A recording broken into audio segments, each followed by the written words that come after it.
Okay, so both the mics are on. Alright, thank you so much.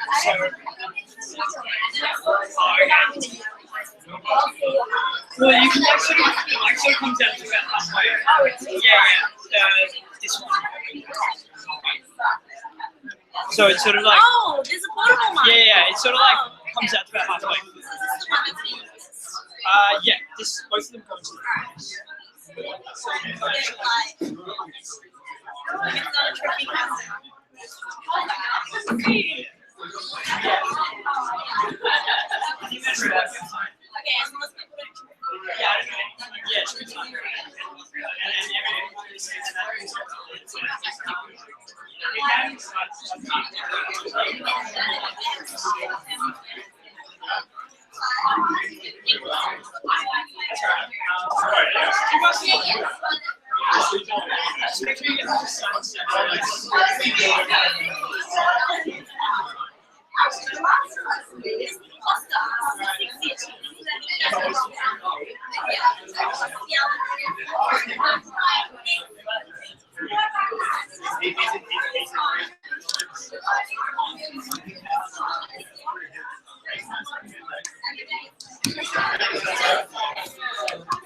Do you mind if I just put this here? No, that's fine. Alright. Is this a roving mic? Yes. Is that like, Yeah, it's supposed to record, but it doesn't extend further, so we'll see what we that's fine. We can just use that. Yeah, and I don't know if it can see the screen. Yeah. Maybe just make it a little bit like that. Yeah, yeah. So that That works? Yeah.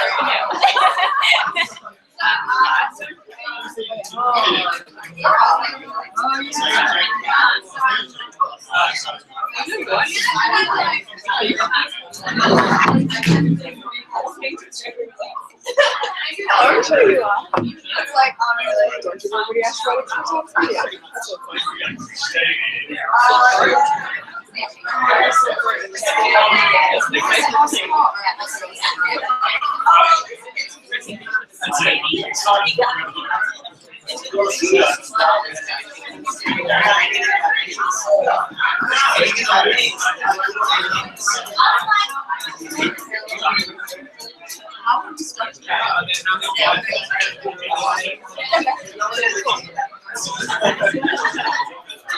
Yeah.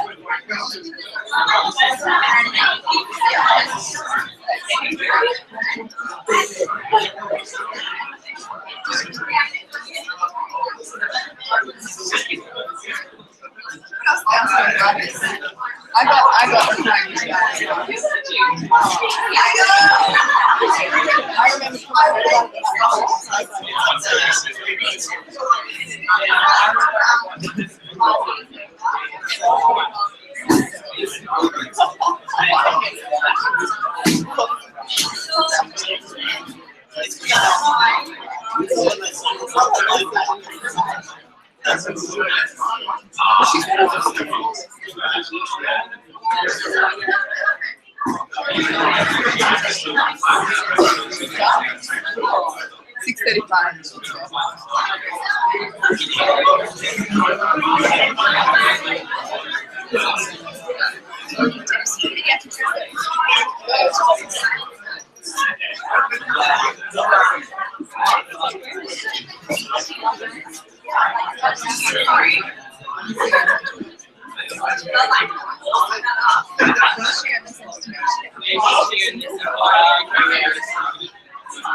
Hi guys, I'm Tessa and this is Blake. Hi. We're Paedsoc Regis. We work through the Sydney Children's Hospital Network and we're based at Sydney Kids. Some of you will recognise from work, so hello. And others haven't seen before, but welcome.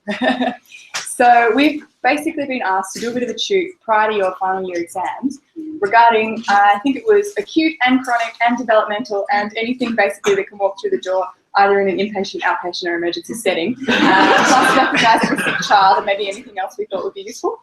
So given that we just spent 18 months studying for our FRACP exams, I think 3 hours is probably not going to cover all of that. But we'll give it a crack, at least to give you points of safety and points of commonality, so things that are going to come up all the time and that are going to be helpful when you're an intern as well as just when you're sitting in front of an examiner for a viva. Now, obviously this is for you. We kind of can talk about whatevs. We have little minds packed full of kind of clinical and abstract shit at the moment, post-exams, sorry camera. So if you want us to talk about something else or we're labouring a point or I don't know, you have something that we haven't covered that you want to ask desperately, then please feel free. Yeah, just interrupt and ask. So this is our little list that we've just devised for this evening. We will try and get through all of it. Obviously everything's going to be a pretty brief overview, so we thought we'd try and focus slightly more on acute stuff tonight and then we'll focus on chronic stuff next week. Sound good? Awesome, great. Okay. Where do you want to start? Pick something. We'll start at the top. Okay. Awesome. Okay. Bronch. Go for it. Boom. Okay. So, bronchiolitis. You in the first row. With you. Yes. What's bronchiolitis? So it's obstructive airway infection, usually due to viral illness. It's around 6 months. And all between the age of 6 months and 18 months. Yeah. Great. Yep. Cool. Okay. So I'm going to do a lot of asking questions because I've been working for like 50 hours in the past 4 days. So I'm going to get you guys to do a bit of the teaching. So bronchiolitis generally, well, it is lower respiratory tract infections, can be really from any age. So from a couple of weeks old up to 12 months to 2 years. But peak incidence is around that 6 months to sort of 12 months age group. Usually initially presents in the first couple of days with just cough, runny nose, And then they get fever. What's with the math section? Wait, wrong again. Oh, okay. Wow, they're that bad already? My God. Jeez. Oh, jeez. Tough crowd. I love that you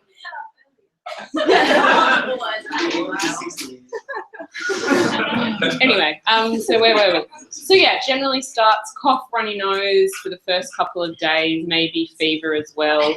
And then that's when they start to develop other signs of work of breathing, that the viral infection's actually gone to the chest. So what sort of signs of work of breathing would you be looking for? So subclassical recession. Yep. Yep. Grunting, nasal flaring. Yep. Difficult breathing. Yep.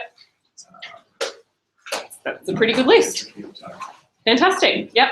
So did everyone hear all of those things? Signs. Okay. So signs of work of breathing: nasal flaring, tracheal tug, head bobbing, subcostal recession, intercostal recession, abdominal breathing. Yeah. So then those start to develop around about generally around about sort of day 3. Illness generally is worse day 3 to 5, and then starts to improve. So examination, chest findings in bronchiolitis, second row. Yeah, so generally you get a very noisy chest, wheezing crackles, basically is what you hear. And it's generally widespread throughout the chest. So it shouldn't really have any focality to it. It should sound all the same. If you're getting focal signs just in one spot, generally not bronchiolitis, but could be early bronchiolitis. So important things with bronchiolitis, the 2 things that will keep a kid in hospital is either if they've got an oxygen requirement or they're working too hard, or if they're not drinking enough or not drinking enough fluid. So those are the main things. In terms of treatment for bronchiolitis, do you know what sort of treatment we give? Yep, great. Thank you, friends. Thank you. Awesome. Yeah, so it's just supportive treatment. So there's nothing that we actually give to treat it. So no Ventolin, no adrenaline, no saline nebs, just oxygen or fluids. So oxygen, you can give low flow, which is just through nasal cannula, or you can give high flow if they need more support. And then following on from that, they may need CPAP or they may need intubation. But that's very, very, well, not very rare what we see, but yeah, that's down the line. And then from a fluids point of view, you can either give intravenous fluids or nasogastric fluid, like feeds, if their work of breathing isn't too bad. And that is bronchiolitis in a nutshell. Questions on bronchiolitis? Yes. For CPAP, is it necessary for them to be in ICU? For CPAP, So, yes. Yeah, so the general principles with where kids need to be for their oxygen requirements is if kids are on high flow, most pediatric peripheral centres will take kids who are only on 1 litre per kilo of high flow. Once they go up higher than that, so if they're needing 1.5 or 2 litres, they generally do need to be in intensive care. Do you guys know about high flow oxygen or high flow respiratory support? You can do thumbs. It's too Yes, hard. no? Okay. No? Okay. So basically, high flow respiratory support is something that's relatively new in the last, decade or 2 or something. Yeah. And it's been increasingly rolled out now. We use it pretty much in every centre. Even sort of smaller peripheral centres will be using it. And it's a bit of a halfway point between just your nasal prong low flow oxygen, which is just a standard oxygen that comes cold through the wall, through a tube into your nose, and going to CPAP, which provides positive end expiratory pressure, i.e. splinting open your airways, yeah? So if a baby is working really hard to breathe, either in a neonate who's got, say, respiratory distress syndrome or an older kid who's got bronchiolitis, then they might need that positive end expiratory pressure to help splint open their alveoli, to keep them inflated and to reduce that work of breathing. Because what essentially they're trying to do, imagine a balloon that's collapsed down and you have to try and blow it up from the beginning each time. That's pretty hard, right? Whereas if it's held open a little bit better, then it's easier to blow it up and let it inflate and deflate a bit more, okay? So it's different pathology in neonates and in bronchiolitis, but the principle is the same. They're working hard, either because they don't have enough surfactants when they're neonates, or when in bronchiolitis there's just inflammation and reduced caliber of the airway, so they're pushing against more resistance, so having to work harder to breathe and use all those accessory muscles. Now that work of breathing can be sustained for longer if you're older and you've got more reserve, you've got more muscle strength, you know, you can go for longer. But infants don't have very much reserve capacity and they will get tired, and at that point they will start to hypoventilate. So what we're trying to do with positive pressure ventilation or CPAP is to reduce the work of breathing so that the baby continues to ventilate adequately, and that means getting oxygen in and getting carbon dioxide out. Yeah. So with the low flow oxygen, all you're delivering is oxygen. So that's fine if they've got, say, a patch of pneumonia or they've got bronchiolitis and there's mucus and inflammation in the airways that's impairing the oxygen exchange across the membrane between like the alveoli and the capillaries of the lungs, yeah? But that's only giving you extra oxygen. If you're not blowing off your carbon dioxide because it's too hard work and you get tired and you can't keep, so the main thing that blows off your CO2 is just ventilation, so just the volume in and out per minute, yeah? So if that's too hard to do and you're only taking little titchy shitty breaths and really working hard to do that, your carbon dioxide is going to rise, you go into a coma, and then you die, okay? So that's not great. So try and avoid that. So what we can do is apply CPAP, which is that positive end expiratory pressure that helps split open the airways and makes it easier for the baby to breathe. The step in between that, so that requires ICU though, because once you've got a kid on that, like you've got to be able to titrate the settings. And they need intensive monitoring from a nursing point of view, and also they're pretty sick, so they need somebody around who can manage them and intubate them if they aren't being able to manage just on that CPAP alone, right?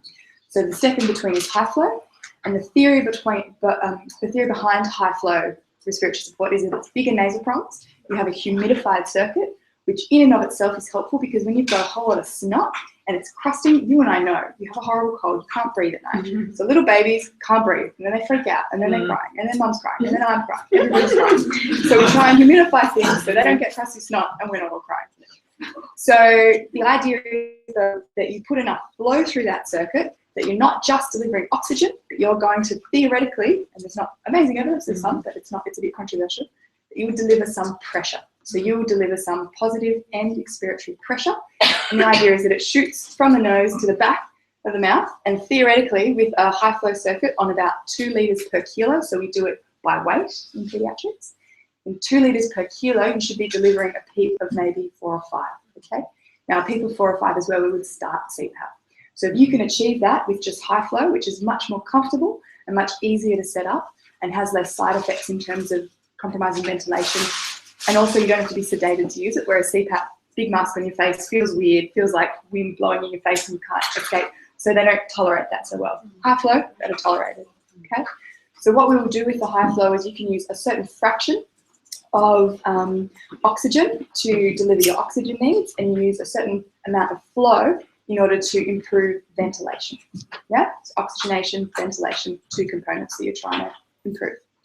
Now, that, as we said, can be done in peripheral centres, but they can generally only use up to 1 litre per kilo, which is kind of your starting point for high flow. As soon as you get less than that, people talk about like half a litre per kilo.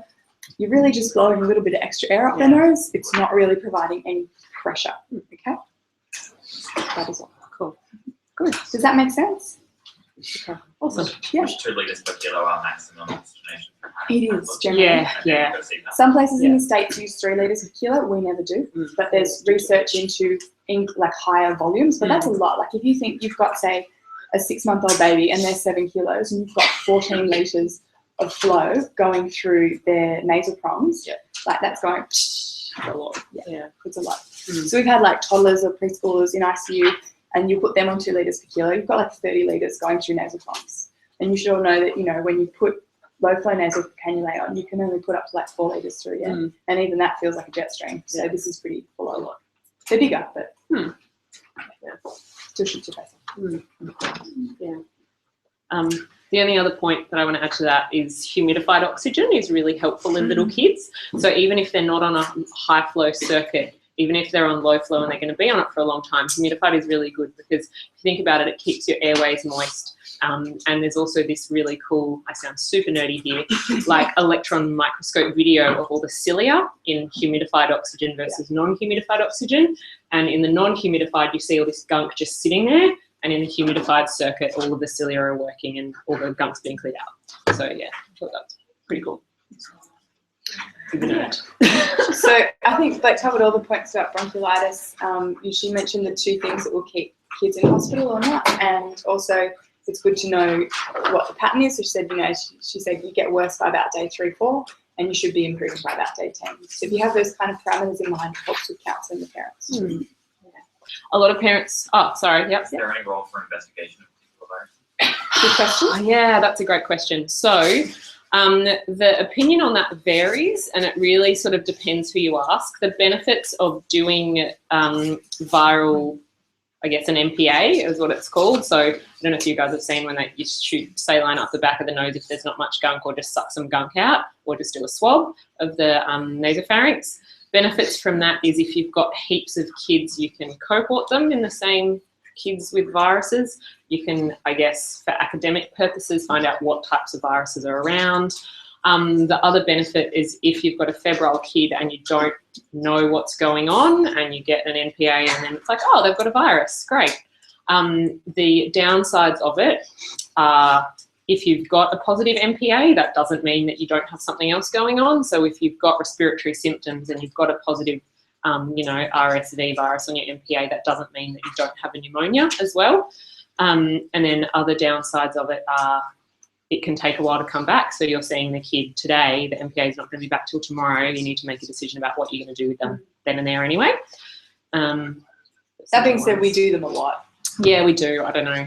We probably shouldn't. And as you get into winter, when people start NPAing every kid, like my rule of thumb is you shouldn't do an investigation unless it's going to change your management.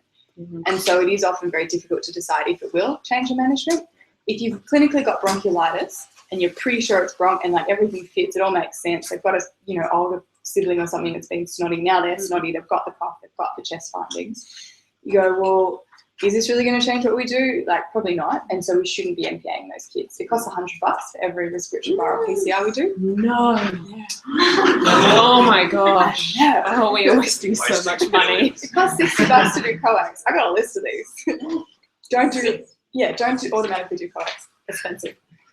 That's more than my hourly wage. So that's all I'm saying. If you want your overtime paid, don't order so many NPAs. What about, do you guys ever order some, so I guess more tests for severity like UACs and ABGs? Is there any role for that? In bronchiolitis? If it was severe or not? Yeah, so definitely. So if you've got a kid who's working super hard and have trouble oxygenating, you sort of treat them like any other, like an asthma or another respiratory illness. We don't do too many ABGs in kids. We generally do more VBGs. But yeah, definitely for EUCs and...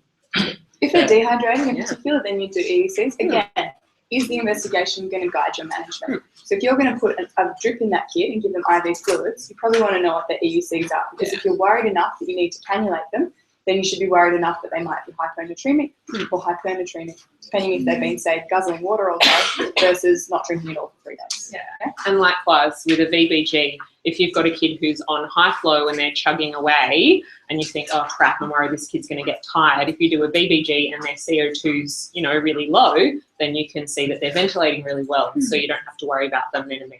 Yeah, it can be reassuring. Risk of secondary bacterial infection, Exists. Yes. Percentage?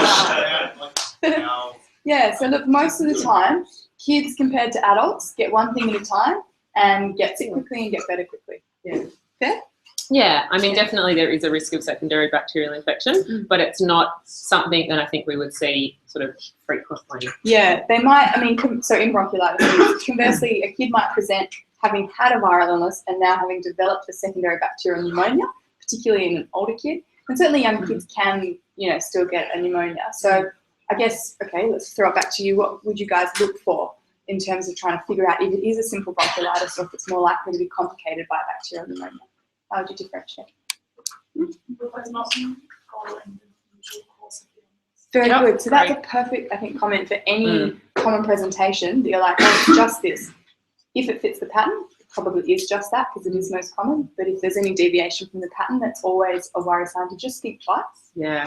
Vocal respiratory findings as well. Yeah, good.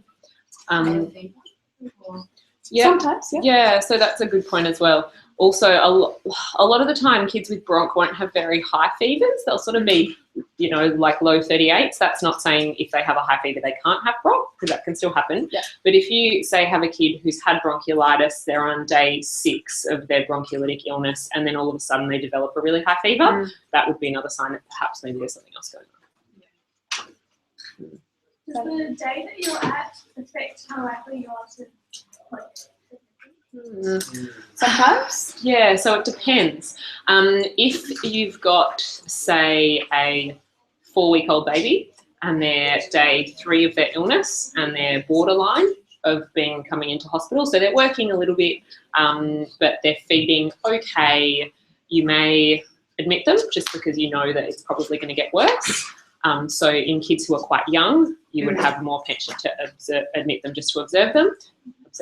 But if they're, say, 12 months old and they're in that same spot, good idea. But if they're 12 months old and they're day 3 and they're borderline, you'd probably let them go home and just get them to see the GP the next day. Yeah. So I was just writing up here because I thought it would be useful. Have you guys seen the New South Wales Health Paediatric Emergency Clinical Practice Guidelines? There's like 10 or 12 of them. And basically, the first bunch of these is all from them because it is literally 80% of paediatric emergency. Yeah. Is what you will see. So if you know those guidelines, or at least the little flow sheet, and it's like you can, most of them are summarised in a flow chart of management, 1 page, print it out, back of the toilet door, you'll be right. No, seriously, it covers a lot of stuff, and it gives you a lot of things like, for example, discharge criteria for bronchiolitis. So that question is answered in a paragraph where it goes through, are the parents comfortable and competent? So if you've got dodgy, flaky parents or drunk parents or, you know, anything that's going to mean that they're not watching for their child to get worse, you're not going to send the kid home like that if you're worried they're going to deteriorate, or if they live like an hour away from hospital, or if they don't have a car and they have to be getting a bus at 4 a.m. and there's no, or they have no money for a taxi. Whatever it is that's making it difficult for them to represent, if that's the case, you keep them. Yeah, so it's a whole situation. Yeah, and that applies for any paediatric presentation. It's not just about is the kid okay to go home, it's about is the kid okay to go home in the context of that family and how the family is at the moment. I admitted a very well 6-month-old today because the mother was very stressed and basically was like, when I said they could probably go home. So they came in. Yeah. We don't do that all the time. No. Sometimes. Yeah. No. She'd had 4 weeks of cough and wasn't getting better, it wasn't drinking, but still. Any more questions about bronch? Cool. Okay. Oh God, asthma. Should we skip asthma for now? Maybe, yeah, we're going to be here all night. Cardiac stuff. Sorry? We do cardiac stuff. Sure. Yeah. Ex-cardiology registrar. Yeah, damn straight. We can do cardiac. Shouldn't have admitted to that. Okay. What specifically about cardiac? Like the approach to it in general. Okay. Congenital cardiac. Okay, so like mothers and babies, that kind of thing? Moments? Okay. Maybe we'll get to that at the second. Yeah. So, Maybe could we just You like- Yeah. I feel like is it alright if we come back to it? We promise we will. Yeah, I feel like cardiac is quite big. It is. Actually, what I would suggest is that we finish off acute respiratory, possibly with the exception of asthma, because the main thing I would say about asthma is there's actually not a great deal of point in us spending a lot of time going over that, because those clinical practice guidelines are brilliant for asthma. And there's also the Australian Asthma Council handbook on managing asthma. So what might be cool is if we do maybe like more chronic management of asthma and when you need preventers and stuff next time with that chronic stuff, would that be okay? Because I think acutely, a lot of it is to do with recognising how severe they are and then just knowing the protocol, which is basically Ventolin plus minus Atrovent plus steroids if they're moderate to severe, plus minus a whole bunch of other stuff that you should be calling for help before giving. Definitely. Yeah. Yeah. Okay. Cool. All right. Group. Yay. Okay. So who wants to tell me what? Do you want to tell me what group is? Yep, you. The one who's looking around. Yeah. Yep. Okay. Yep. How does it present? Yep. Say it definitively. Yeah. That's what they taught us in our exam. Yes. Just say it with Just confidence. be confident. Most of the time, I believe it, even if you're only half right. Exactly. We're confident. Yep. So true. Okay. Cool. That's great. Okay, so croup presents with barking cough, and then what's the worrying feature that they present with? Someone say it confidently. Yeah, there we go, stridor. Okay, so stridor on its own is a marker of moderate croup. However, it's not something that you necessarily need to freak out about. So if you've got a kid who's sitting there like this, and you can just hear a little soft stridor, they're probably okay. They're not working hard. They're pretty comfortable. You can only hear a tiny little bit of noise. Whereas if you've got a kid who comes in like this, that's bad. So things you watch out for, signs of worker breathing, which we discussed before. Stridor, significant stridor. They'll tripod as well. So sitting forward, trying to get more air in. And then all your sort of other indicators of someone who's quite sick. So decreased level of consciousness, poor perfusion, tachycardia, tachypnea. Yeah, those are the main ones. So diagnosing croup, clinical diagnosis. So you don't need to do any investigations for it. Interestingly though, if you do a chest x-ray, you can actually see the narrowing. It's pretty cool. It's called the steeple sign. If you do see a chest x-ray, it's really scary because you can actually measure how narrowed the trachea is. Yep, and I've had kids who it's like, oh, that's 2 millimeters. They're breathing through like half a straw. But yeah, you don't need to do that. So your management of croup depends on how severe it is. So management of mild croup. Anyone?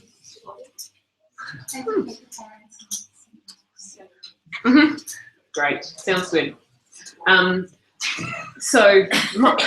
Moderate. What do we do for moderate croup? So someone who's got a bit of stridor. Steroids. Awesome. That's it. Oral steroids. Do you give them their steroids and then kick them out the door? No. Yeah. So generally you watch them till their stridor at rest goes away. So if they're sitting there and they have no stridor, but then when they start running around and they're crying and screaming, they get a bit of stridor, that's fine. So they're safe to go home. What about severe croup?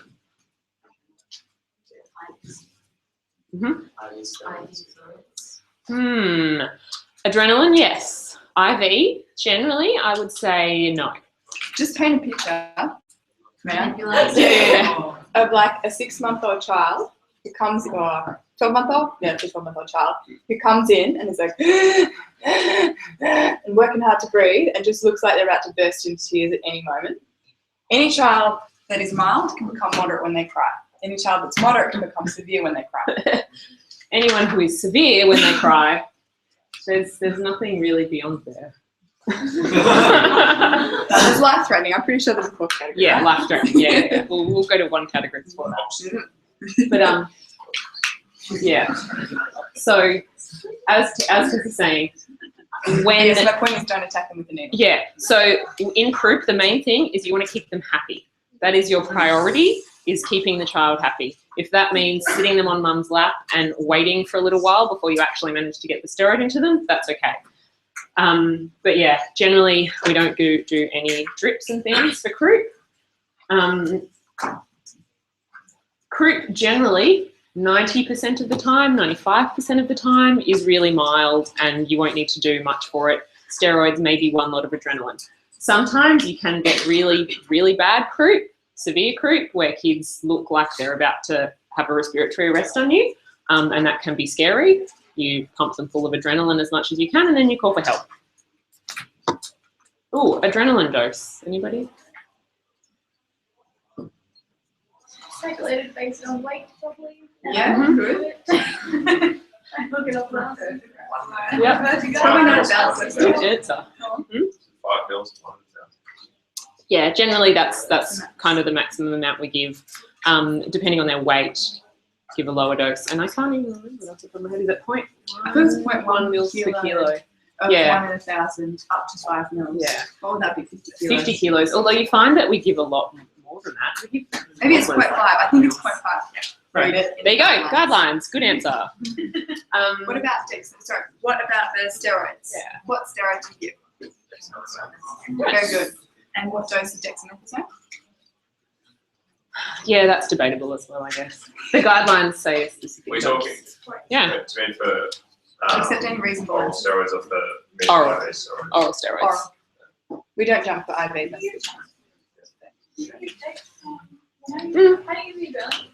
Nebulized. Nebulized. So nebulized Question? adrenaline. Yep, sorry. So it's nebadrenalin, and the steroids is oral dexamethasone, and the dose is, well, the guidelines say, for the sake of lack of confusion, 0.3 milligrams per kilo, but there's evidence for anywhere between 0.15 and 0.6. 0.15, there's some evidence that it's not inferior to 0.3. But other people think that it's better if you give a high dose. So 0.3 is basically a safe middle ground, but something around that is fine. Is nebulized the steroids? Very old school, we'll never do it. Mm. A kid in my AD got it last night, and we were like, what shit? And even my 7-year-old consultant was like, what the shit? Oh my gosh, that's because you work at Sutherland. It is because just name names. Do you want to give prednisone? Yeah, you definitely can give If you don't Pred. have So Dex. if you don't have Dex, just give Pred.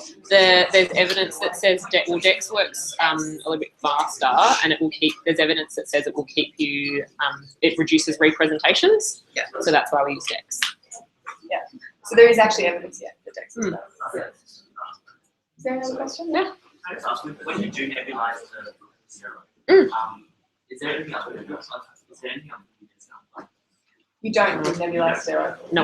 You just don't. It's off the pathway. Just don't. If you consult the guidelines, you see that I really want you to read it. I'm serious. They're really good. They're just really good. They saved my bacon so many times when I was a resident, being the only pediatric cover in Yeah. Canterbury overnight. Yeah. And you're sitting there and you're like, I'm the pig. You have no idea. So you just read these and it really tells you what to do. But it does cover a little bit about nebulized steroids, and there's no evidence for them, so we don't use them. Yeah. Any other questions? Cool. Yeah, Is go there on. IM steroids as well? So you can give IM steroids. I've done it a couple of times because unfortunately dexamethasone and Pred taste awful. So they make kids chuck. And so if you've got a kid who's chucked up their steroid like 3 times and they've still got bad stridor, then yeah, just give them IM. If that is severe to life threatening, you can do IV. Mm. But as we said, you risk making them worse.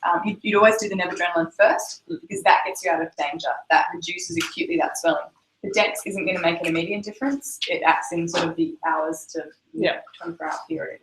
So, you want to wait till they're a bit more stable to get a line in. That said, if they're like life-threatening, then you kind of just adrenaline lines, like you just do ABC, you just resuscitate. So,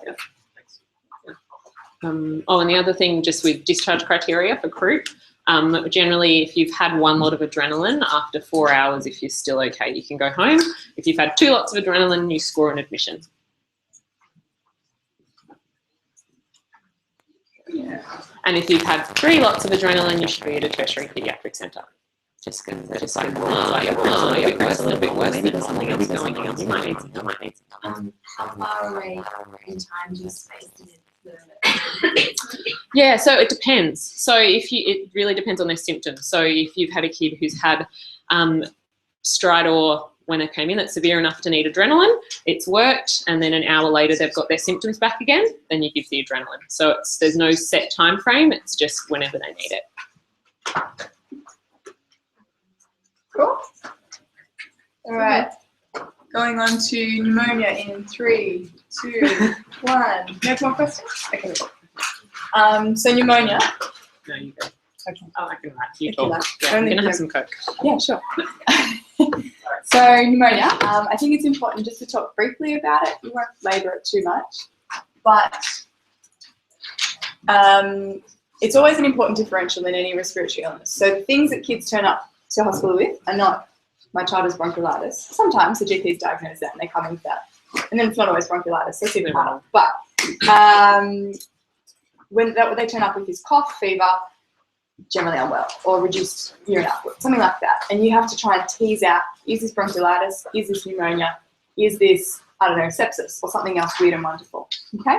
So in terms of recognising pneumonia, what might be the signs of that as compared to, say, just a viral upper respiratory or lower respiratory tract infection? Yeah, so more systemically unwell. So I guess we're talking about bacterial pneumonia. Yeah, could be like what's the equivalent of urosepsis for your lungs? Respiratory sepsis, pneumosepsis. I don't know. Pneumosepsis, yeah. Yeah, other things. What might make it pneumonia? Sorry. Yeah, so discoloured sputum is a possibility, although just because you have green snot coming out of your nose does not mean you have a bacterial infection. It's still 80% of the time going to be viral. However, if you're coughing it up, I think that's fair. Still, you can have viral or bacterial bronchitis, not necessarily pneumonia. So that's one of those signs that you'd ask about, but it's only sort of a slight waiver in that direction. It's not slam dunk.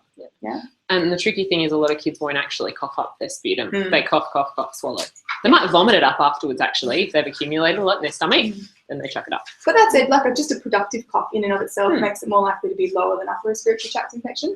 So if you've got a kid coming in and the parent's like, oh my God, they've clearly got pneumonia, but they've been going, and they just keep coughing, but nothing, like it's just dry, and they're snotty and they're cross and they've got big tonsils or something, then you go, look, actually, I think they've just got a sore throat and a virus. I don't think they've got pneumonia.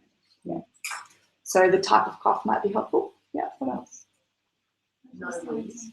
Yeah, so no wheeze. What might you see here? What would be the positive findings on auscultation? Yeah, so coarse creps is the typical thing. What else? What if it's dense? Yeah, so reduced aeratory. What if it's super dense and you get a classical sign of lobar pneumonia? Very good. Has anyone heard bronchial breath sounds? That's okay. They sound the same in kids and adults. They say children aren't small adults. Lots of things are just them small adults. It is a bit harder often to hear vocal crackles in a child just because if they've got a little patch of lung involved, they don't take very big breaths, so they don't always kind of open up that little bit if it's a bit collapsed down, so you can't hear the crackles because you need air going past mucus to get crackles. But also their chests are just little and tiny and they might have a relatively small patch, so your sensitivity of doing 6 passes with the stethoscope just might not hear it. Yeah? So we have a lower threshold to do a chest x-ray to look for that consolidation if we suspect it clinically. Yeah. Okay, so high fevers, cough, usually relatively quick onset. The kid who's been coughing for like 10 days, unless they've got a secondary bacterial on top of a viral illness, they probably don't have pneumonia because they should have gotten worse by now. Yeah, so it's usually pretty swift onset. Can have a poor appetite. Things that you get in kids with pneumonia that you don't get in adults, maybe more tummy pain.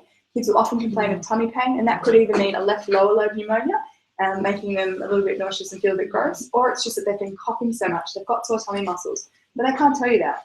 Generally, they can't even tell you they've got a sore tummy. They just do this and cry. And they're like, what is wrong with you? So tummy pain is one thing that's not, that's a bit different. Anything else different in pneumonia in kids rather than adults? Apnea? Yeah, so in little tiny bubbers. Yeah, apnea is a potential sign of pneumonia or any serious infection. So sepsis would be on my list of apnea. We'll talk about fever in small people in a minute. Let's look at them. Okay, so pneumonia, basically the ways of dividing it is going to be viral, bacterial, atypical bacterial. Yeah. If you've got a viral pneumonia, you're more likely to have bilateral signs. You might have some bilateral crackles. Likewise with an atypical pneumonia, such as?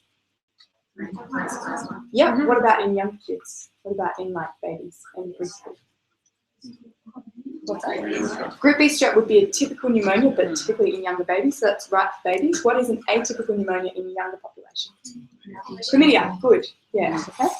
So infants that present with, say, I don't know, at 4 weeks of age, and you think they've got a pneumonia, you've got to think chlamydia, okay. Pertussis. Yeah, pertussis, absolutely, particularly in little people. You don't tend to get a pneumonia in older kids. You tend to just get the big cough, like the clinical chronic cough. Yeah. Anything else? Okay, that was a pretty good list.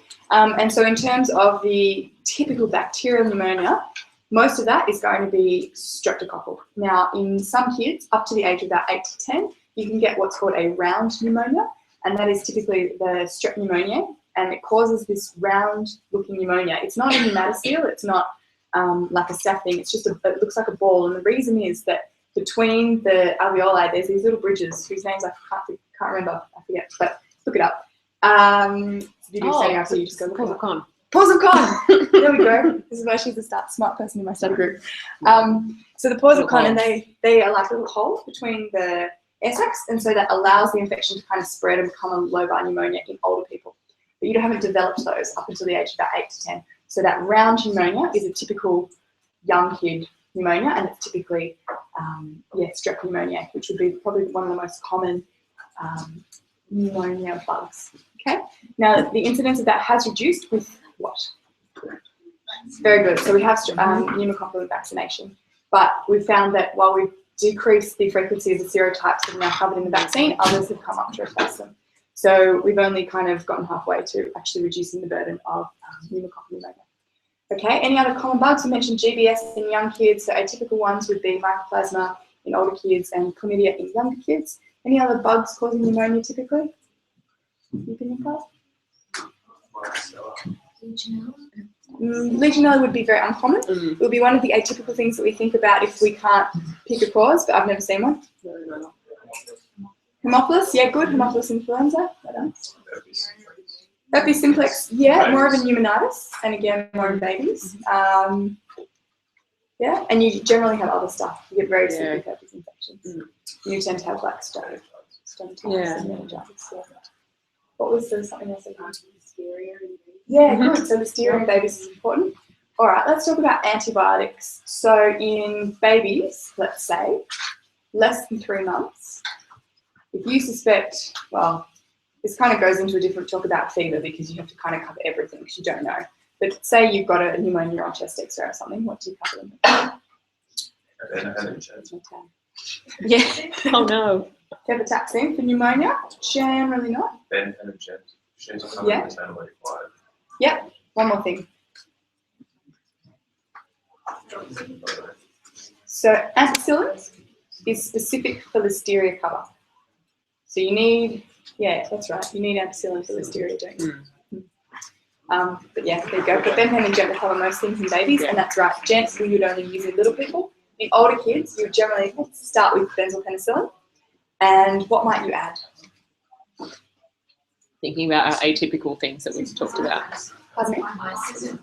Yeah, so azithromycin or... Yeah, we don't tend to use much doxy. I don't know where that fits in terms of numbers in the guideline. The electronic therapeutic guidelines are pretty good for looking up antibiotic things, also the Sydney Children's Hospital guidelines, if you're in England and stuff.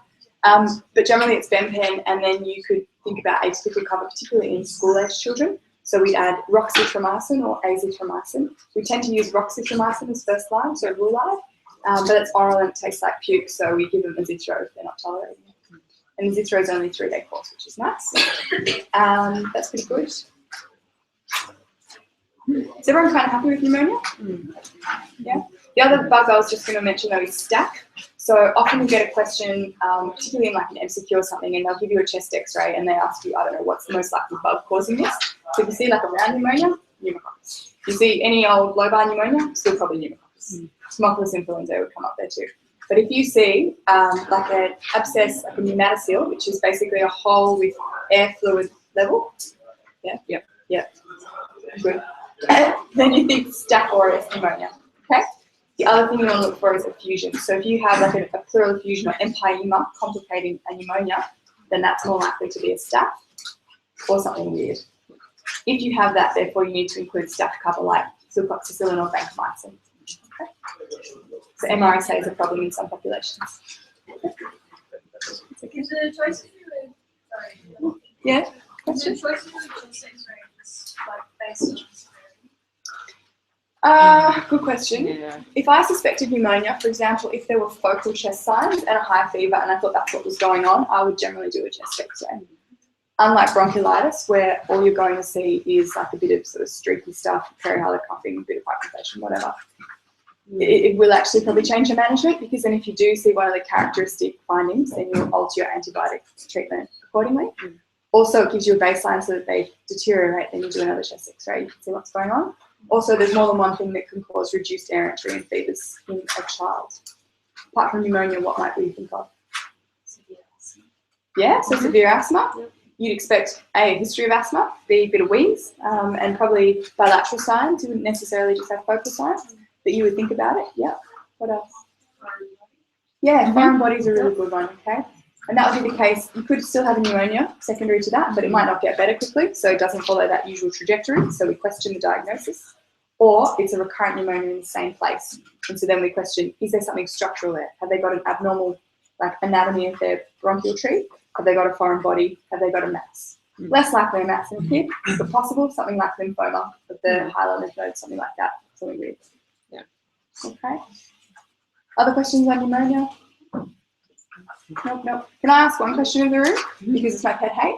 So if a child turns up, you're a GP or whatever, they turn up, they've got a fever, they've got a bit of a cough, and they've got some crackles on the base. What makes you decide if they need to come to hospital or not? Why might they need to be admitted or not? Toxic, yeah, so they just look like crap, but what specifically? The oxygen, good? Fluids, yeah, so a lot of these things in kids is oxygen or fluids. Very good. Yep, that's fantastic. Just because they have a pneumonia doesn't mean they need to come into hospital. Yeah. You get a lot of, this child has pneumonia on their chest x-ray. Oh my God, they need to come to hospital and be admitted. And they're like, yeah. It's like bronchiolitis. If they're still drinking, they don't need oxygen, they look a bit crap, but all their parameters are all right, they're fine to go home. Even if they're a little bit tachypneic, but their oxygen's okay and they're not working very hard, they're still okay to go home. a lot in pediatrics is about parental comfort and follow-up. So if you can go, okay, look, there's actually no criteria for admission being met in this child, then they can go home. Okay, let's change the scenario slightly. Go on, question. Just a question. So, what if the child is like less than 3 months? Do we just still do the whole septic workup, everything? So less than 3 months, completely different story. We're gonna talk a lot about that. We'll talk about that. Good question. Hold that one for later. Yeah. Okay. So change the scenario just slightly. Again, pet hate. Go to the GP. GP is very clever. Goes, child probably has a bit of pneumonia but has good stats, no need for oxygen, feeding well. I'll give them a Moxil because that's what's first line in the ETG. Clever GP. Gives the kid a week of Moxil, but by day 3 or 4, they're still spiking high temps and maybe they're still drinking okay, but they're just not improving. What do you do? They come back to see you in your rooms. Could be, okay. So let's say you've got a chest x-ray and it shows you just a patch of right middle lobe pneumonia, looks pretty typical. You've got focal signs. What's going on? They might have to come to hospital. I'm not saying send no one to hospital. Yeah. Just saying send sick children to hospital. Are they worse? A little bit, but they're just kind of not improving. Yeah, good. Okay, so let's assume they've got a streptococcal pneumonia, but the amoxil hasn't cut it. It might be a partially resistant strep, and that means that you need to treat them. Do you give them cefataxime or do you give them benpen? Very good. Why?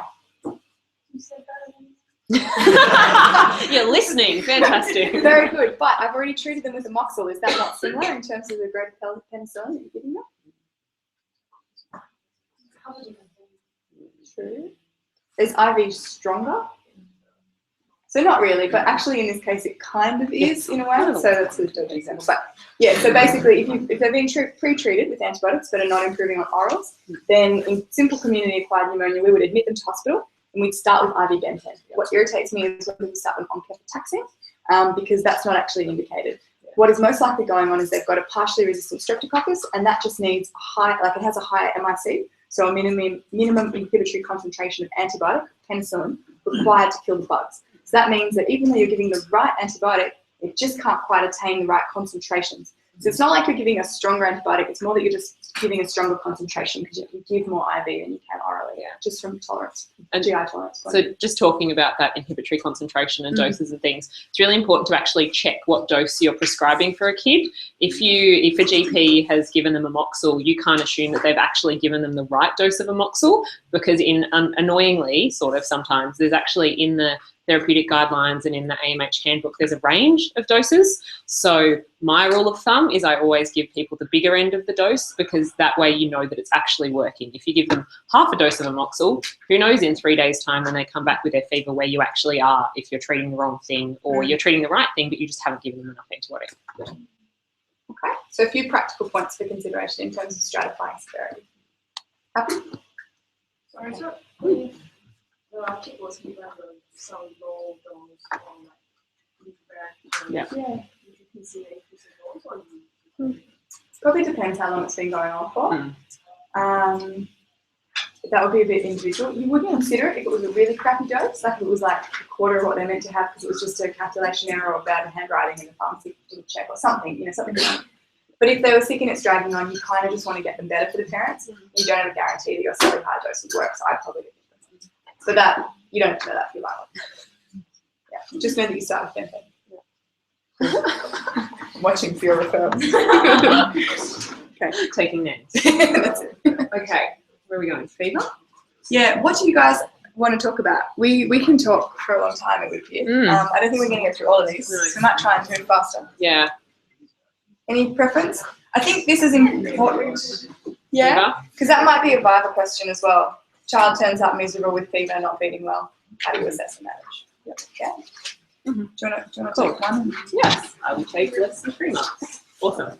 Okay, so fever in kids less than 3 months is basically almost a pediatric emergency. So if a kid comes in who's 6 weeks old and they haven't been feeding very well and they've got a fever, you need to treat them urgently. So generally all of those kids get a Cat 2 in emergency. They get seen straight away.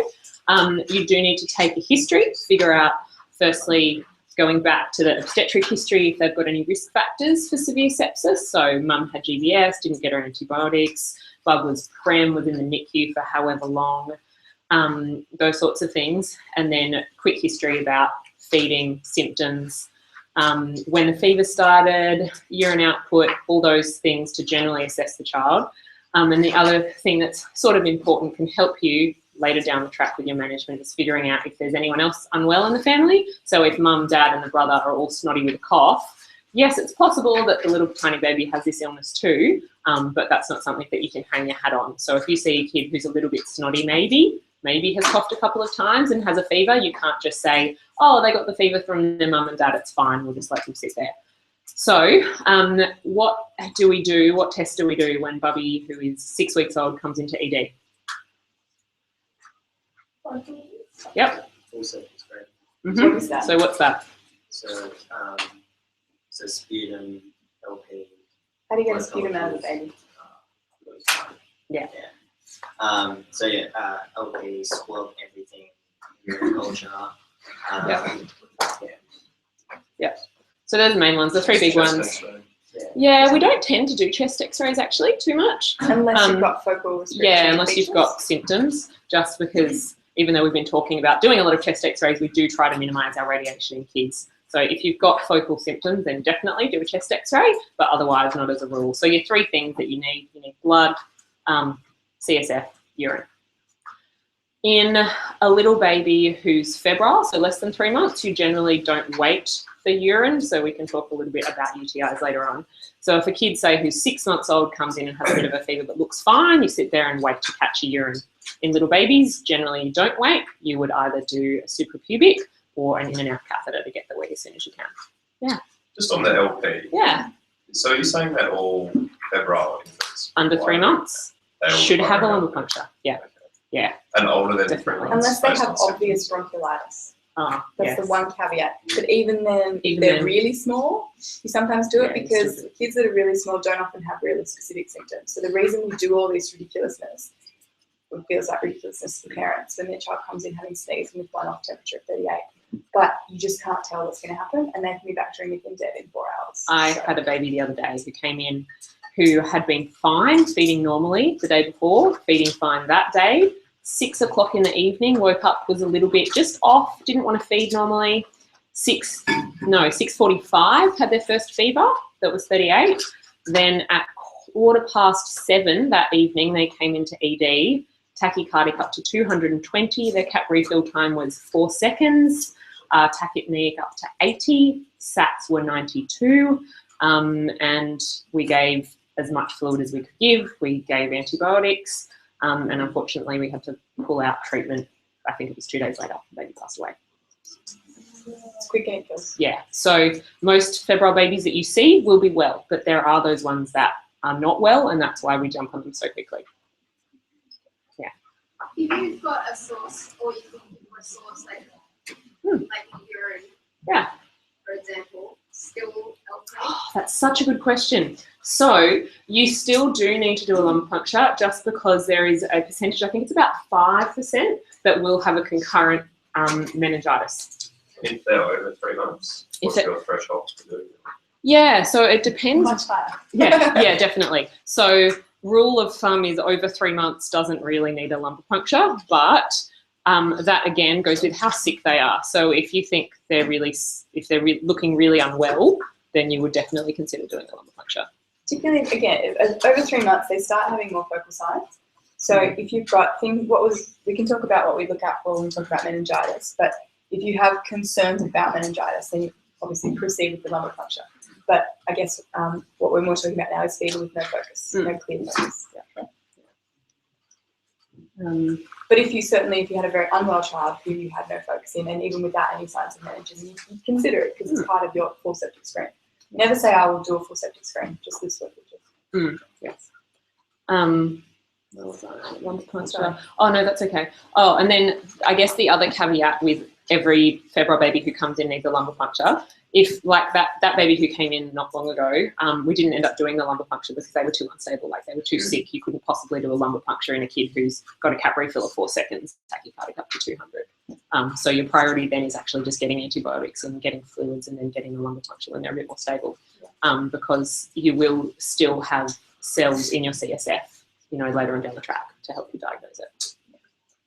So resuscitate is always the first, like ABCD is always first. Investigation. I'm just asking, what's the reason for not doing a test X-ray for doing it healthy?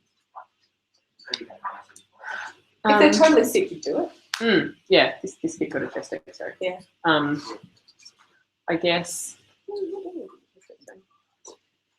Look, yeah, you do if they're really sick. If they've just got a temperature and you don't know where it's coming from, you're less likely to miss something that's going to kill them in their chest than in their CSF. That's true. Yeah, I guess. Yeah. There's a question from public clinical school. Is it 3 months of age or 3 months corrected? I would say 3 months corrected. Yeah. I think it depends. It's hard. It does depend. Good question, Chris. Yeah, very good question. Are they watching? Yeah, they can hear. Oh, okay, cool. Yeah. I think they've been looking up my nose the whole time. I think corrected though, because preemie babies already have less IgG from their mums, so they get all of their immunity, which covers them for the first 6 months of life via the placenta. And IgG is actually transported. There's nothing else goes across. Then they get IgA from breast milk. So if you've got a breastfed baby, they're getting some maternal immunity, but their ability to mount their immune response is, I think, not much better than their term born. Chronological age, 3 months, having been 2 months prem, you're not behaving like a 3-month-old term baby. Does that make sense? Yeah, a bit weird.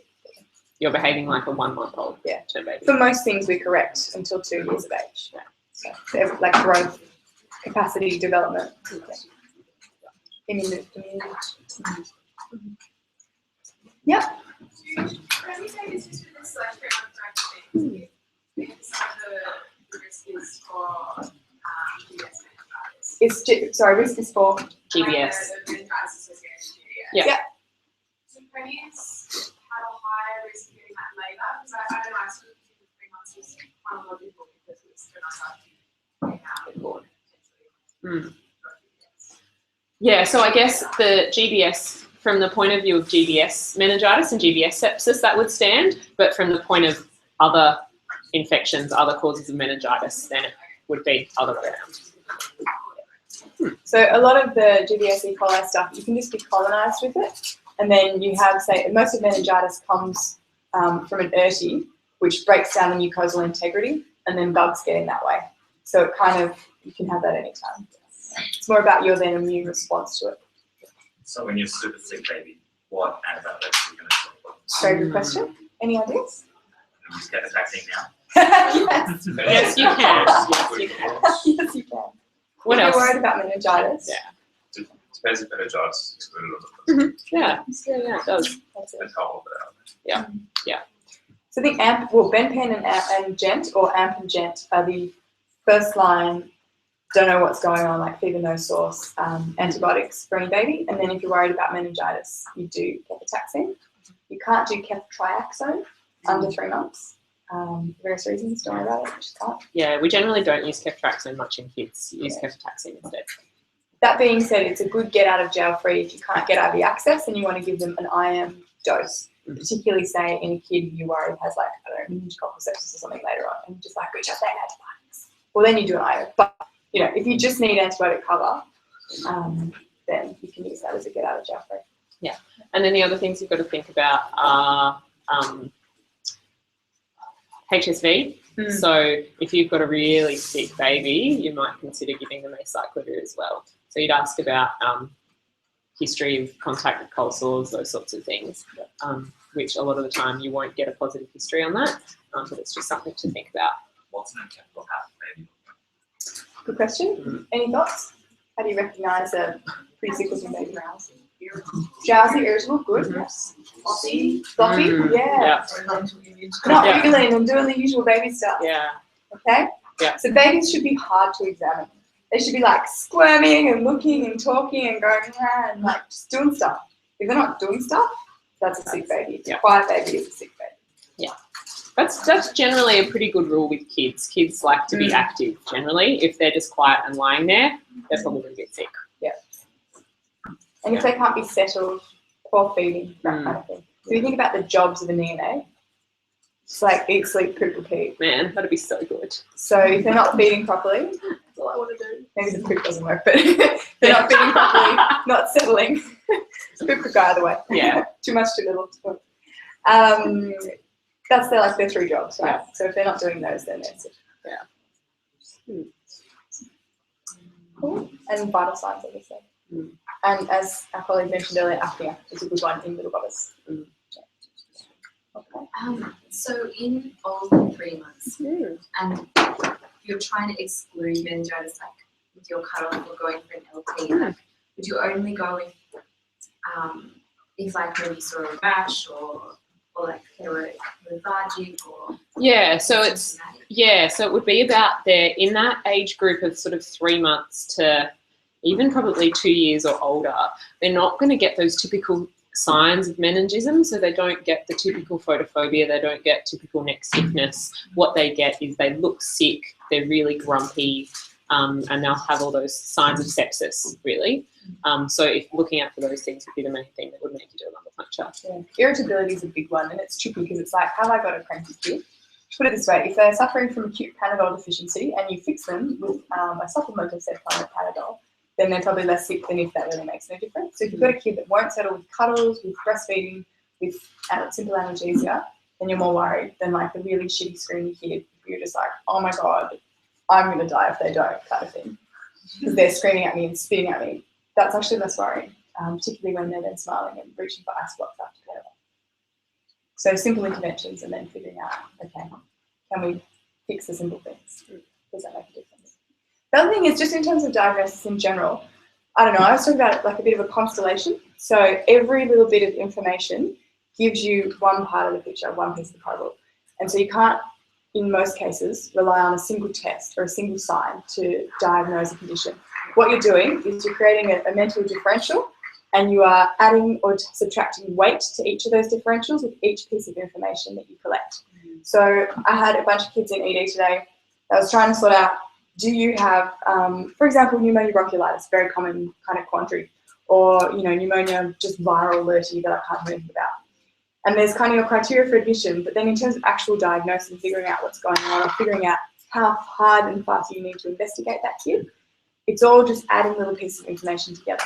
So we wouldn't say if you've got a rash that's, say, a non-blanching rash, you definitely need an LP, because there are circumstances in which that can be perfectly good. When you add fever to that, when you add irritability to that, that's much more worrying. So everything is about weighting your different differentials.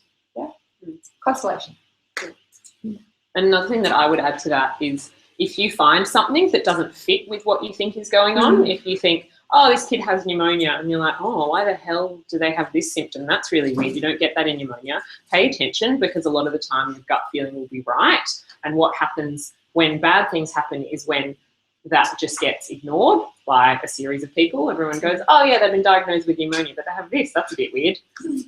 Yeah, so that would be just a piece of advice. So I had a kid 2 days ago on the ward who, on my handover sheet, said he had a viral meningitis. Except he had this really bad headache, and it was just sort of frontal headache and stuff, but it was really bad. And like kids with viral meningitis can have a bad headache, but this was getting worse, and it started to not respond to simple analgesia.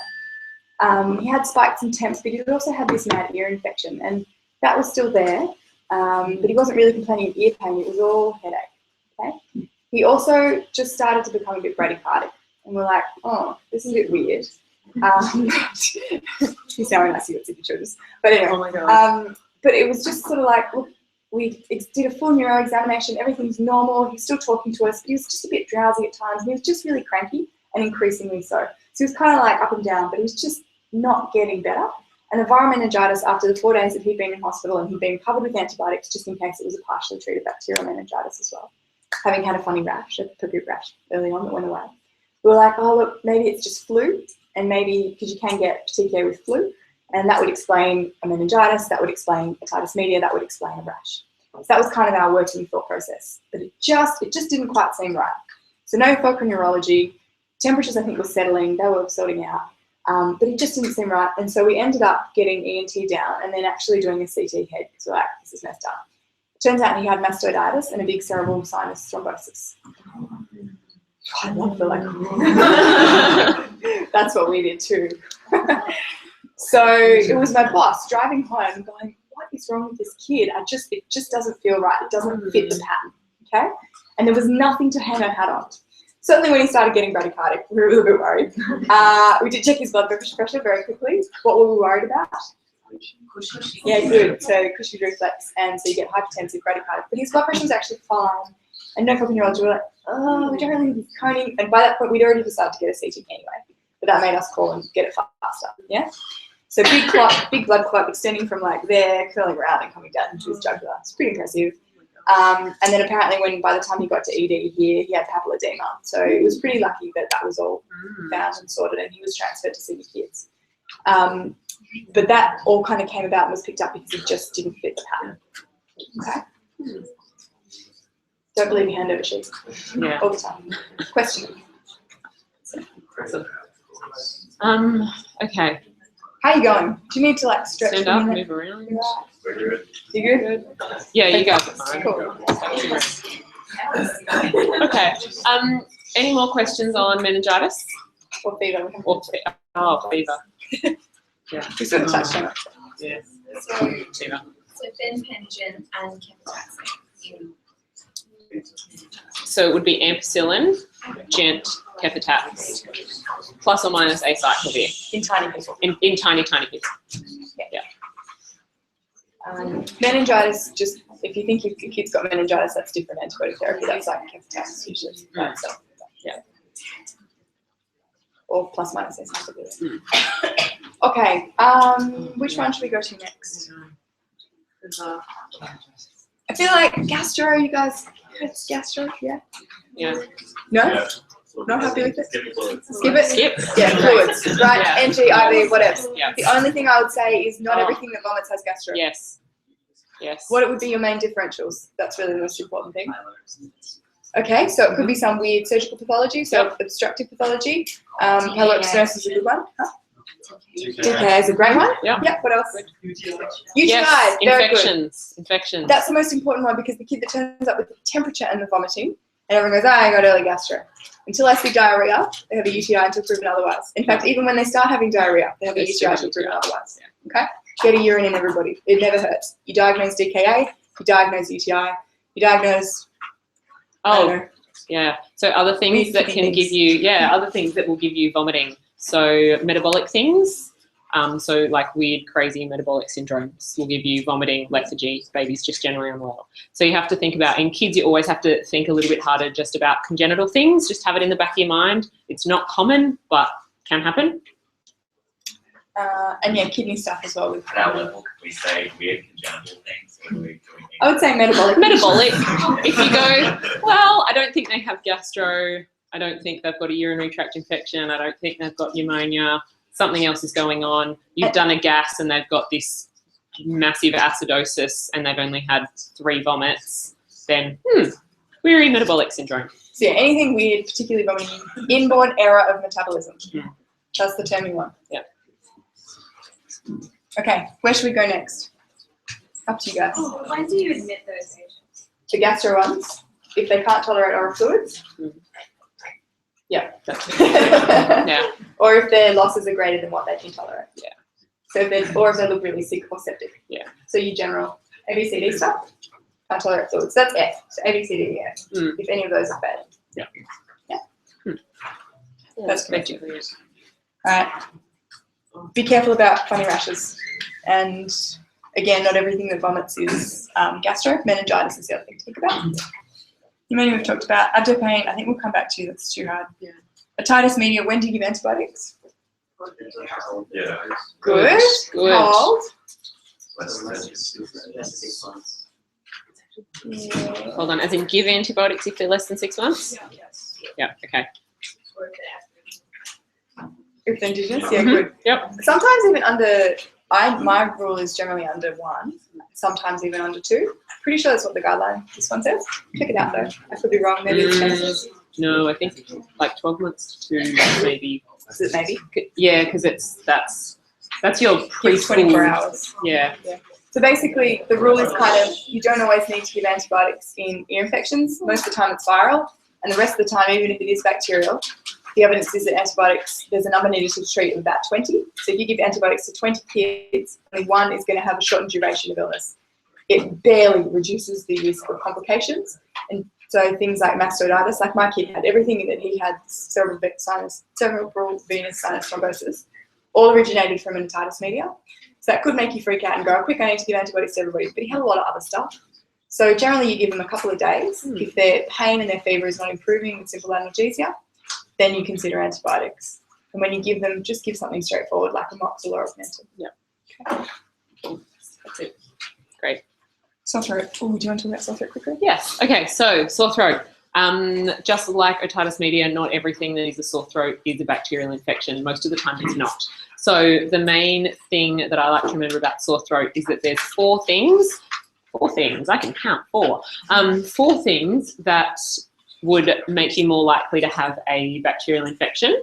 Anyone can tell me what those 4 things are? Past antidote on the top. Mm-hmm. I think. Mm-hmm.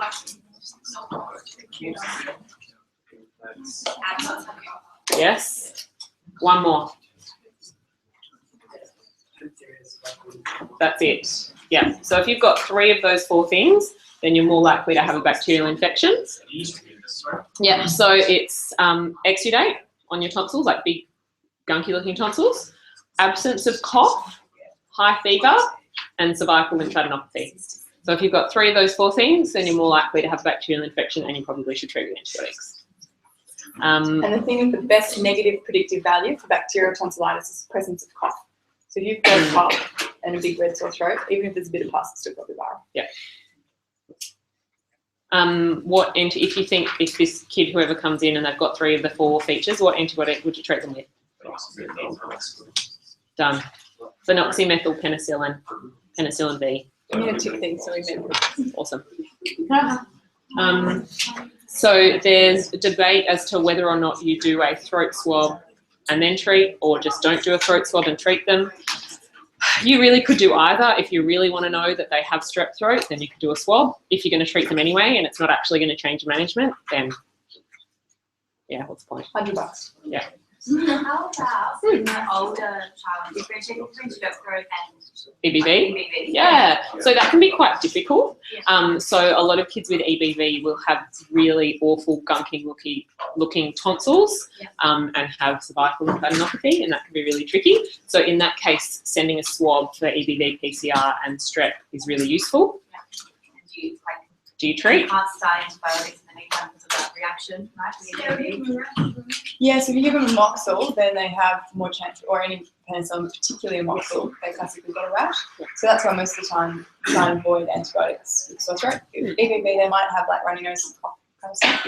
Also, if they've got fulminant kind of EBV, they might have lymphadenopathy elsewhere, hepatosplenomegaly. So if you look for those systemic signs, if there's any of those present, I probably do bloods because you want to see how inflamed everything is. But you could give antibiotics, and look, if then they come out in a rash, you probably go, oh, I'm going to have EBV. Yeah. It's a diagnostic test in a way. Yeah. Okay. Sore throat done. Just don't say they have an amoxil allergy. Yes. Oh. So often what happens is if a kid does have EBV, they get antibiotics, thinking it's a strep throat. They come out in a rash, everyone goes, oh, they're allergic to amoxil. They've probably just had a reaction. It happens with other viruses as well, not just EBV. I promised we'd come to cardiac. Why don't we do that? Yeah? Okay. All right, so cardiac. Okay. Let's just be quiet. Like such a school teacher. All right, so cardiac. All right. So congenital cardiac disease, everyone freaks out about. There's relatively little that you necessarily need to know. What you need to know is what makes you safe, which is basically what broadly can be causing the problem. What are the signs of heart failure? And when do you need to refer? I reckon that's fair. Yeah. What you actually need to know. So congenital cardiac disease comes in many forms. Basically, you can divide it in a number of ways. Cyanotic and acyanotic are certainly ones that are an important division, but that doesn't always stratify really well into what you need to manage acutely and not. So I guess the things that you should know are what to look for that might be signs of cardiac disease in a neonate and in a child, a little bit older child. So let's say in the neonate, let's say in the first week of life, maybe in the first couple of days, so you're doing a baby check, or say a kid comes to you with some complaint. What are the things that you're looking at that are signs of cardiac disease in the neonate? Yeah. Yep. So murmur, shortness of breath, particularly with feeding. Yep. What was that? Poor perfusion. Good. What particularly could you examine that would be helpful for perfusion apart from testing capillary reflow? Temperature, skin colours. Yeah. What else? Yeah, pulses. Good. So pulses are very important. We'll come back to that. What are the signs of cardiac disease? Sweating, good. So that's a pretty random one that you don't get in a lot of other things. So sweating, and particularly sweating with feeds and working up with feeds, like they're just running a little baby marathon. Yep. Which is adorable. Respiratory distress. Yeah, so working hard to breathe, even in between. Pulse on the chest, improved body lift. Yeah, yeah, good. And edema? Yeah. Less likely in a kid, less so with particularly in a little ones. congenital cardiac defect. Yeah. That could be a sign of cardiac failure though. And where would you look in a baby for edema? Good. Good. Yeah. Another one. Yeah, exactly. Another one that maybe you might not think about is sacral. So peripheral edema in kids, but in babies, sacral edema. Yeah. Another thing that they'll have is generally failure to thrive. So if they're putting a lot of their effort into breathing and living, then they're not going to put their energy into growing. Yeah. So it may be that they're just not feeding well enough, or likewise that they're using all that energy they are gaining feeding in growing, or trying to operate. The other thing is SATs. So one of the things we now do in a baby check is check oxygen saturations, and they have to be 95 or above. If they're not, then we go, is this an early cyanotic congenital heart disease? Because cyanosis or cyanotic just really kind of means that you're getting a right to left shunt. So you can have cyanotic congenital heart disease and have SATs of 93. You know, so you won't actually be a cyanose unless you've got either a really high hemoglobin, so you look more cyanose more easily, or until your SATs are like in the 80s. So you can so SATs of 93 would be an early sign, a warning sign of cyanotic congenital heart disease. Now, I don't think it's important for you guys to know lots of different structural congenital heart disease. I think though knowing broad brushstrokes about, say, the common ones though is important, and probably more so for like MCQs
as opposed to, right? And you use that as an infusion to try and open that duct back up because you're worried that they've got a duct-dependent inflammation. Yeah. Is duct-dependent?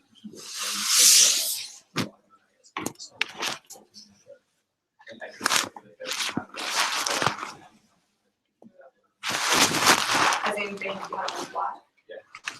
Yeah. So, for example, you can have an isolated co-op duct-dependent lesions. So the duct just means that you've got a conduit between the aorta and the pulmonary artery, the main pulmonary artery. So in fetal life, that's shunting away from the lungs into the aorta, right? So you're getting bypassing the lungs and everything's going right to left, right to left. That's why babies pop out blue. Okay, they're like that's when they're born like 75, 80 normal. That's normal. So you've got right to left, right to left.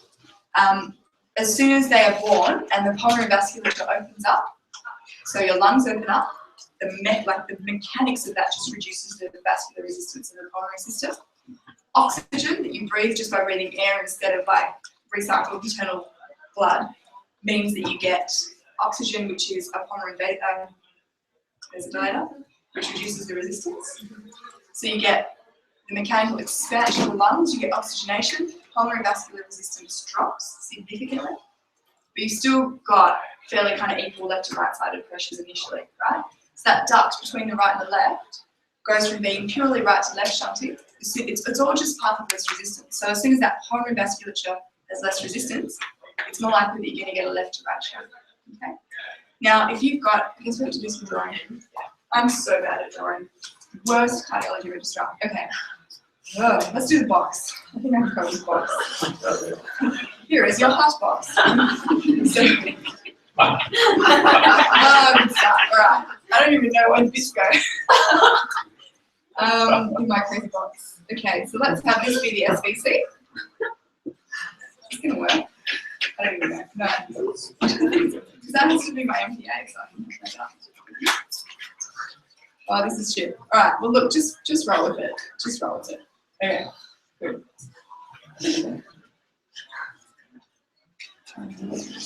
Yeah, I'll do it. Okay, so we've got blood in. SBC, RBC. Alright, well look, just go with it. We're looking at something next. So, right side. Yeah, that's cool. Goes to lungs. You should see my notes. Alright, cool. So this goes up to lungs and then comes back down to here. So this is the pulmonary veins. Comes back down to your ventricle. Yeah, no, these are totally atrial. We're looking from like the front of the chest. This is, yeah, it's like, imagine your ultrasound probe is here. You just thought I could control it. No, it's very complicated. So look, it works. So that goes there. The reason I put that there is just because that makes more sense in this bit. So in fetal life, everything's going like this. Yeah? So you've got this duct just going right to left, everything goes through there and pumping out here. Actually, what it normally does is it connects to distal to the coact, so you've often got a coact right there.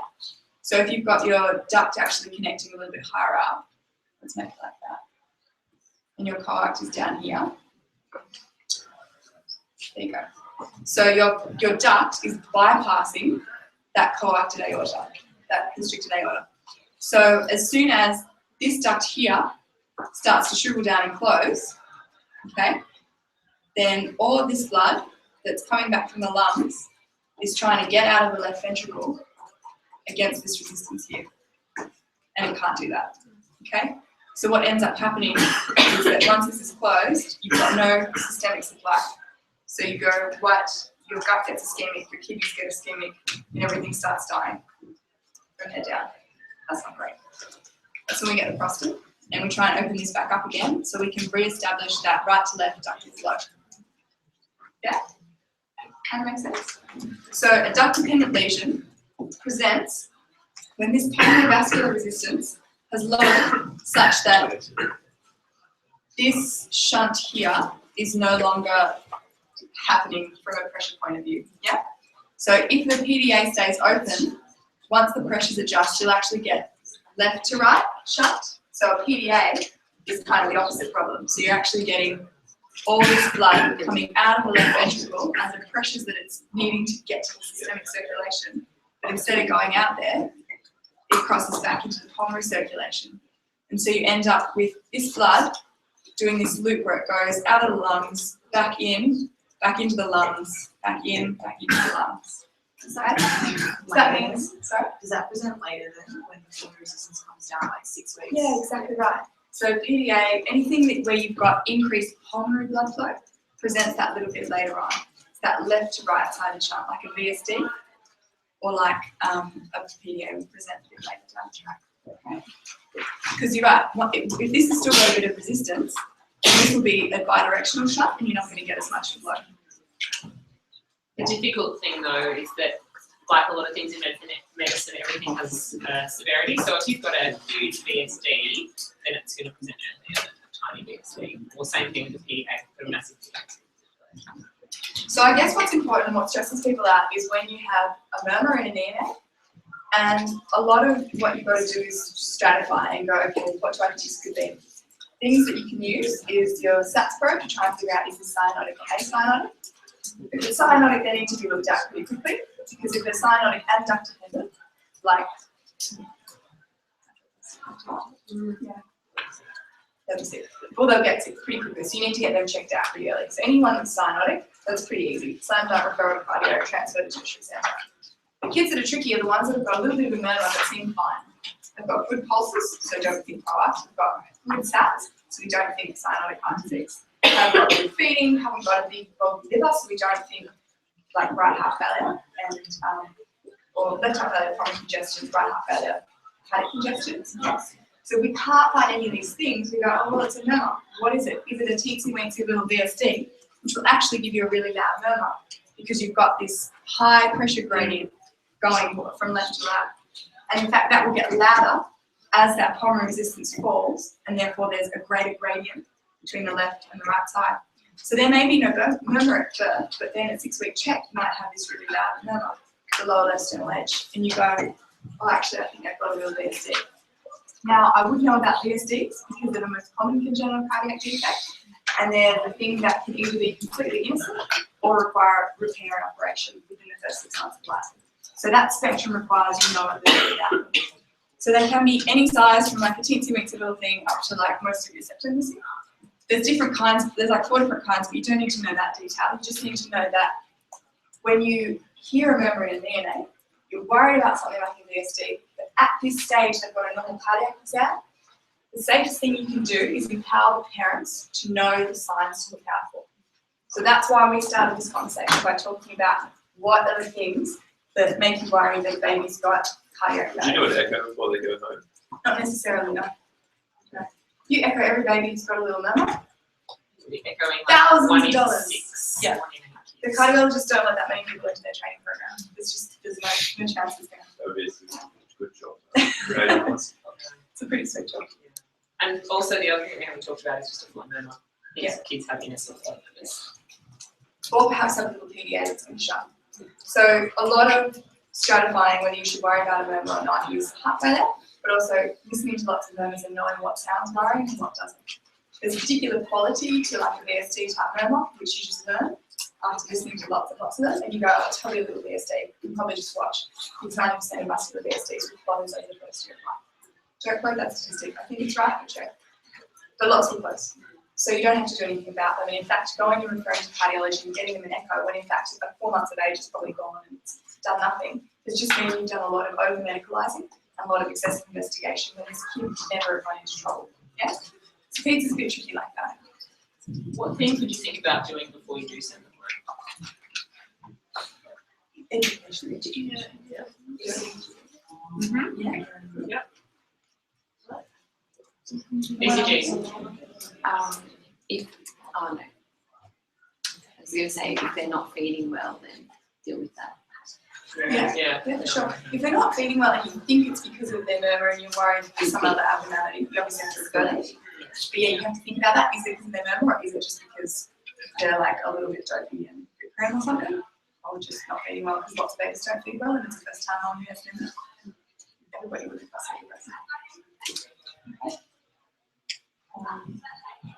yeah, so educating the parents is the main safety thing, making sure that if they see any of the worry signs, these are like the earliest things, so poor feeding, sweating of feet, increased rapid breathing.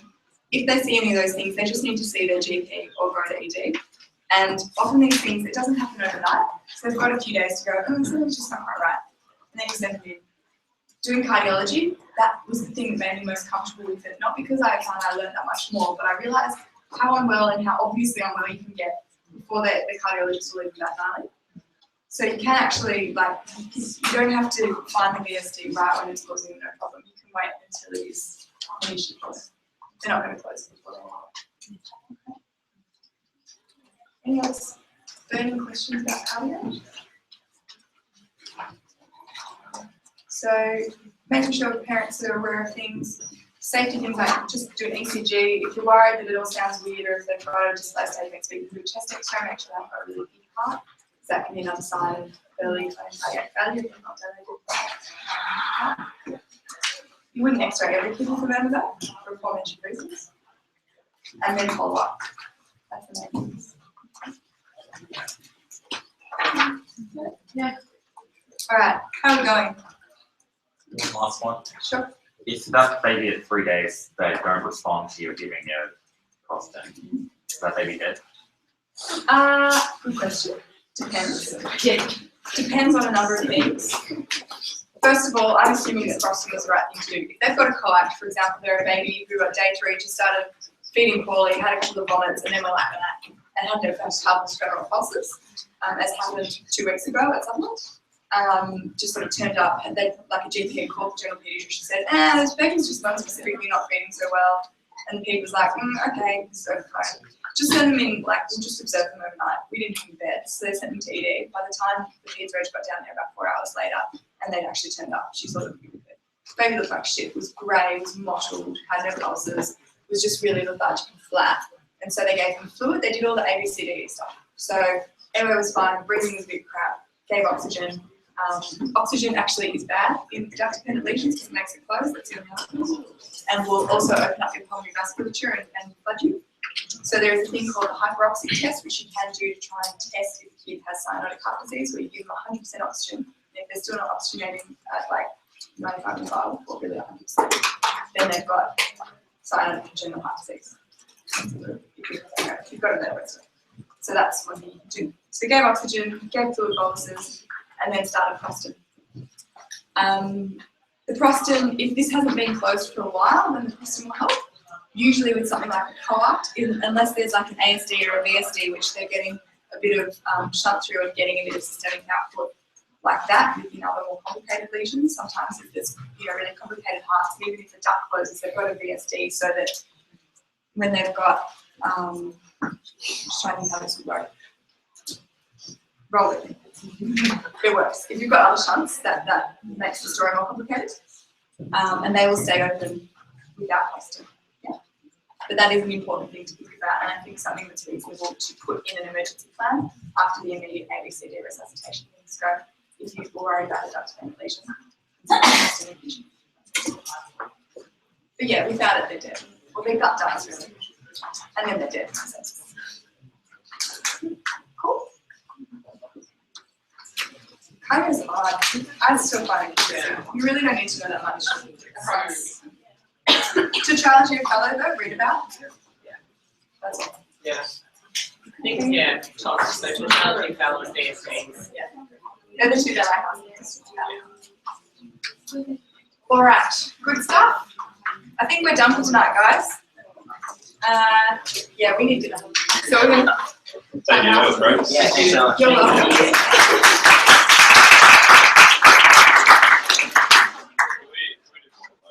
Yeah, so we have offered guys, we've suggested to Girl that we do another 2 sessions pre-exam. Does that sound okay? Great. What do you want to do next time? We're looking for Friday stuff? Yes. Any particular requests? You're going to need what? Asthma, failure to thrive. What to do?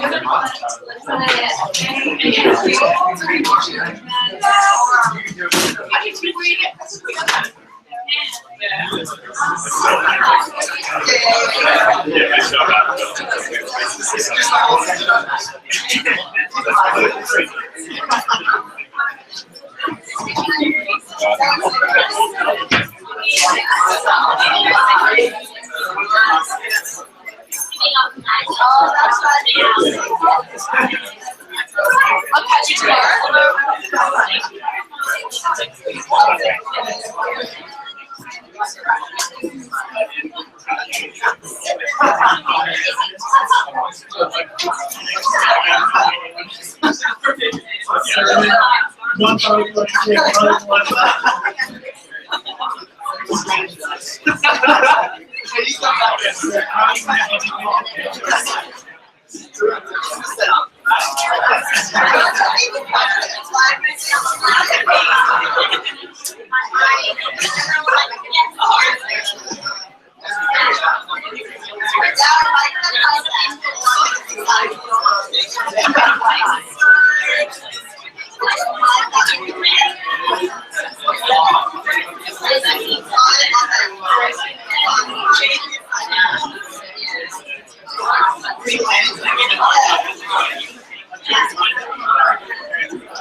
Yeah, no, that's right. Yeah, I was thinking it wasn't like,